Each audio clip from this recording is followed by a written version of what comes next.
അമ്മുമ്മ മരിച്ചിട്ട് 10 ദിവസം കഴിഞ്ഞിരുന്നു. ഒറ്റക്കാണ് ഞാൻ വീട്ടിൽ കിടന്നത്. മൂടിക്കെട്ടിയ മഴ, മിന്നൽ, ഇടിമിന്നൽ.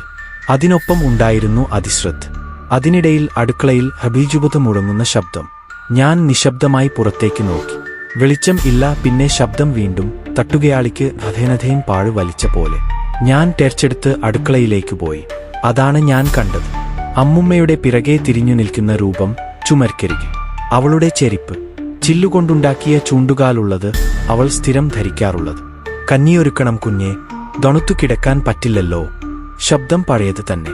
ഞാൻ തല കുനിച്ചു നോട്ടമിട്ടപ്പോൾ അവളുടെ മുഖം, ഇല്ല മുഖമൽ, കുഴിയിലായി പോയ കണ്ണുകളുള്ള ശവം പോലെയായിരുന്നു. വ്യക്തമായ ചിരി, പല്ലില്ല, വെള്ള കണ്ണുകൾ. ഞാൻ ഒരക്ഷരം പോലും പറയാതെ പുറം വഴി ഓടി. കാൽ മുട്ടിവീണു പോയെങ്കിലും പിന്നോട്ട് തിരിഞ്ഞില്ല. ഇന്നും ആ വീട്ടിലേക്ക് ഞാൻ തിരിച്ചു പോയിട്ടില്ല. പക്ഷേ ഇന്നലെ രാത്രി എന്റെ വാട്സാപ്പിൽ നിന്നും